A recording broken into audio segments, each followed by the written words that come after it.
Her fingers clamped over mine like a claw. "Still no ring?" she said, loud enough for every uncle, cousin, and parasite in the room to hear. She smiled when she added, "At your age, even the orphanage wouldn't take you." Laughter cracked around the table like gunfire. I didn't flinch. I let the silence hold. I let their eyes crawl over me, feeding off my humiliation. And then, heels against tile, a door swinging open, my partner strode in. He slid a ring onto my finger, slow and deliberate, as if sealing a wound shut. "Sorry I'm late, darling." The gasps hit the room like a thunderclap. Grandma's jaw sagged, her hand slipped off mine. And I smiled for the first time all night. I used to believe in their approval. My grandmother's voice was the compass of the family, cruel but obeyed.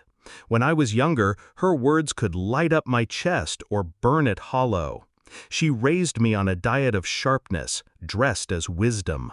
But the one who really betrayed me wasn't her, it was him.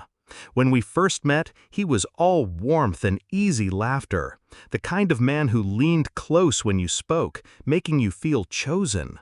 I trusted him. I believed his promises of forever, until I caught the shadows. It started small. A phone flipped face down too quickly. Nights when late meetings stretched into silence. His scent, soap, cologne, and once a trace of perfume I didn't wear. I didn't accuse him, I observed. That's what predators never expect, that their prey might be patient. One night while he showered, I scrolled. The message was still open. "Last night was perfect. Same time next week?" My throat went cold. My pulse slowed instead of racing. That was the moment I stopped being his partner and started becoming his executioner. I didn't scream, I didn't cry. I kissed him goodnight. And while he slept, I drafted my plan. I learned his routines, his weak spots, his arrogance. I copied every bank statement, every insurance policy. I smiled at his family, charmed his boss, took notes on all of it. He thought he was living in secrecy. He didn't notice he was already standing in my light. By the time I confronted him, I wasn't asking questions. I was giving orders. I knew appearances mattered more to him than anything. He needed to look perfect, so I sharpened my revenge into something public. First, I made sure his mistress's husband found out. An anonymous email, a photo attached. Clean, undeniable. That was step one. Step two, I withdrew the money he thought was hidden, accounts he'd opened without me. He never noticed the security questions were ones only I could answer. By the time he looked, the balances were skeletal. Step three was timing. Our family reunion was his arena, the one place he thought he still owned me, where everyone measured me against their expectations. I chose it carefully. I wanted witnesses. I wanted echoes. Back at the reunion table, after he slid the ring onto my hand, the room buzzed. My grandmother gawked at him, words jammed in her throat. She thought this was a love story. She thought she'd misjudged me. What she didn't know, what none of them knew, was that the ring wasn't his gift. It was mine.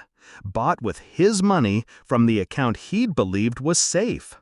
The man standing beside me wasn't even the betrayer. He was the solution. Because the night I discovered the affair, I left my partner. Quietly, cleanly, no scene. I just slipped out of his bed and out of his life, taking everything that mattered with me.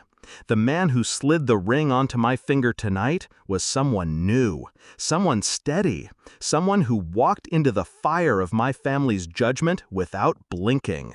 He knew the script. He played his part perfectly. The betrayer? He wasn't invited.